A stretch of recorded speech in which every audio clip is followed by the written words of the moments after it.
Good morning everybody, and we are back again with Timothy Athanasios, masih di Double Dose, masih membangun spiritualitas sehari-hari di tengah dunia yang bergerak terlalu cepat ini.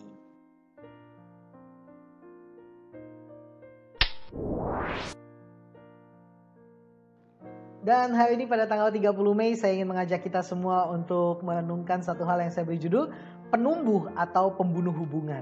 Dan firman Tuhan saya ambil dari Kejadian pasal 13 ayat yang ke-8. Demikianlah bunyi firman Tuhan. Maka berkatalah Abram kepada Lot, janganlah kiranya ada perkelahian antara aku dengan engkau, dan antara para gembalaku dan para gembalamu, sebab kita ini kerabat. Nah, konflik adalah hal yang perlu kita hindari selagi kita dapat menghindarinya. Namun dalam setiap hubungan, cepat atau lambat, konflik pasti akan terjadi. Tidak selamanya hubungan berada di zona bulan madu. Seringkali masanya cepat berlalu dan kita masuk ke dalam zona realitas. Nah, jadi bagaimana menyikapi konflik dengan cara yang benar? Konflik yang direspon dengan benar akan menjadi pupuk yang membantu bertumbuhnya satu hubungan. Sebaliknya, konflik yang direspon secara salah akan menjadi pestisida yang membunuh hubungan. Abram dan Lot terlibat dalam perselisihan antara gembala mereka yang kekurangan padang rumput dikarenakan ternak mereka menjadi sangat banyak. Abram tidak menggunakan otoritasnya sebagai seorang paman atau hamba Tuhan. Abram tidak membicarakan Lot pada orang-orang lain, ia tidak menjelek-jelekan Lot. Melainkan ia mengajak Lot berbicara untuk mencari win-win solution. Demikianlah kurang lebih Stephen Covey membahasakannya. Abram membiarkan Lot memilih terlebih dahulu. Abram memilih untuk mengalah.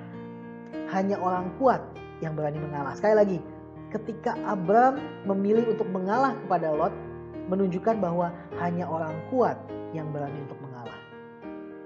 Sekalipun daerah yang lebih subur dipilih oleh Lot, sekalipun Abram tidak mendapatkan taman Tuhan, tetapi ia menerima perkenanan Tuhan. Karena pengharapannya ada pada Tuhan saja, satu-satunya yang dapat memberkati. Ketika kita belajar untuk mengalah, itu tidak memperlihatkan bahwa kita adalah orang lemah, tapi justru ketika kita mengalah dan mempersembahkan hidup kita pada Tuhan, kita justru menaruh tangan kita di tangan yang terkuat, yaitu tangan Tuhan. Jadi yang manakah Anda? Seorang penumbuh hubungan atau pembunuh hubungan? Mari hari ini kita menjadi seorang yang menumbuhkan hubungan. Mari kita menjadi orang yang menjadi alat Tuhan untuk membawa berita damai sejahtera itu bagi banyak orang. Mengalahlah, karena ketika kita mengalah, Tuhan tidak pernah lupa dengan tindakan-tindakan kecil itu. I pray for you guys. Amrih mulyo dalam Gusti, Tuhan Yesus memberkati.